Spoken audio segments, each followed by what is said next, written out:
Dr. Zakir, some scholars say that smoking is haram. I'd like to know what's your opinion.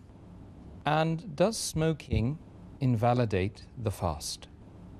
As far as smoking is concerned, several years before, when science hadn't advanced that far, most of the scholars used to say that smoking is makruh. Based on the hadith of Muhammad sallallahu alaihi wasallam, which is mentioned in Sahih Bukhari, volume number 1, in the book of Adhan, hadith number 855, where the Prophet said that anyone who eats garlic or onion, they should stay away from us and stay away from the mosque. Prophet said that, don't come to the mosque after having garlic or onion because there's bad breath. When you are smoking, the breath is worse than onion or garlic. So based on this hadith, therefore garlic and onion doesn't become haram, it was makruh. So based on this hadith, scholars give the fatwa that smoking is makruh. But now, after science has advanced, we have come to know that smoking is nothing but it's a slow poisoning. Tobacco in any form, whether smoking, cigarettes, whether bidi, whether tobacco in hookah, whether chewing tobacco, all forms of tobacco contain nicotine and tar. And we know it's nothing but slow poisoning. That is the reason most of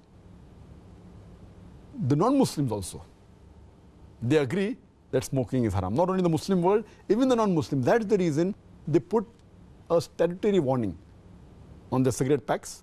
They put a statutory warning saying cigarette smoking is injurious to health. Or in some countries, it mentioned general surgeon's warning or surgeon general's warning. Smoking is injurious to health. And anyone gives the ad, whether in newspaper, in the magazine or television, it is compulsory that they have to highlight the statement, smoking is injurious to health. So I'm not talking about the Muslim world, even the non-Muslim world agrees that smoking is nothing but slow poisoning.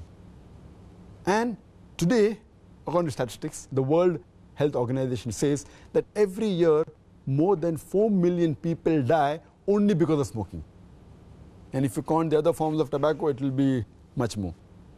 And today medical science tells us, and even I had learned when I was doing my medicine in the medical college, that more than 90% of the lung cancer deaths are only due to smoking, whether cigarette or bidi or whatever it is.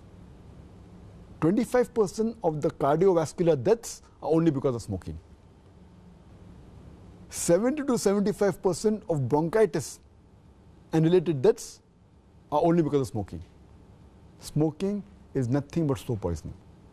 It blackens your lips, blackens your gums, your fingertips, it damages your lips, it damages your esophagus, it damages your stomach, and it can cause constipation, it can cause loss of appetite, it can cause loss of libido, your sexual power gets suppressed, it can cause immunity to the drugs you take, and it reduces the defense of your body.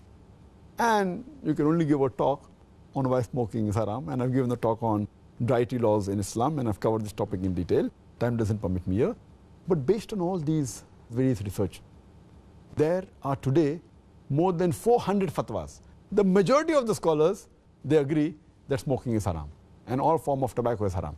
There may be certain scholars of certain countries, including this country where I come from, India, they say it is makruh yet.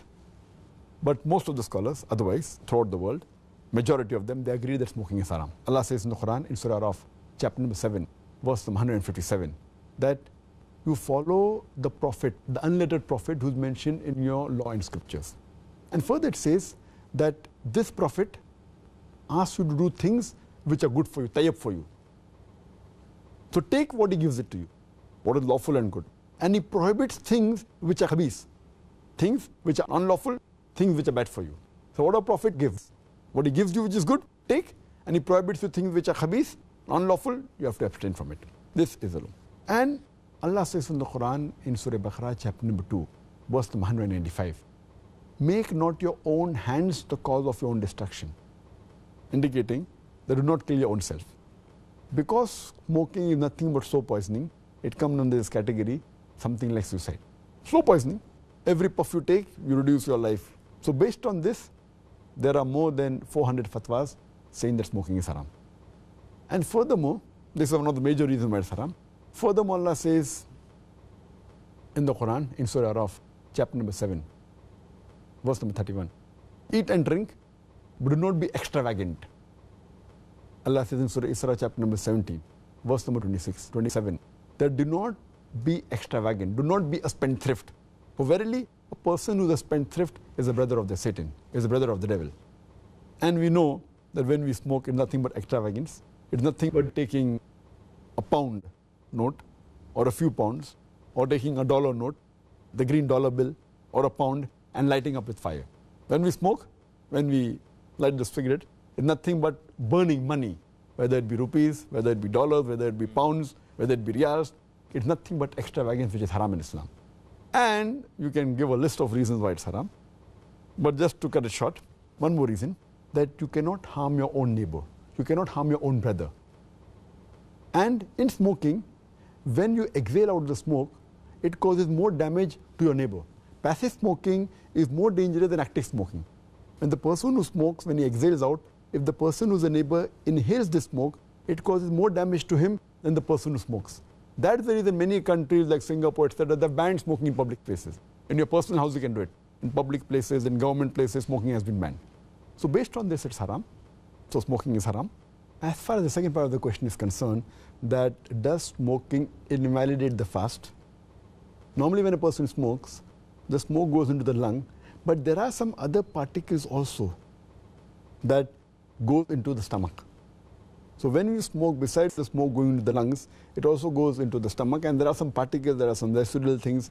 So all the scholars unanimously agree that smoking does break the fast. It invalidates the fast.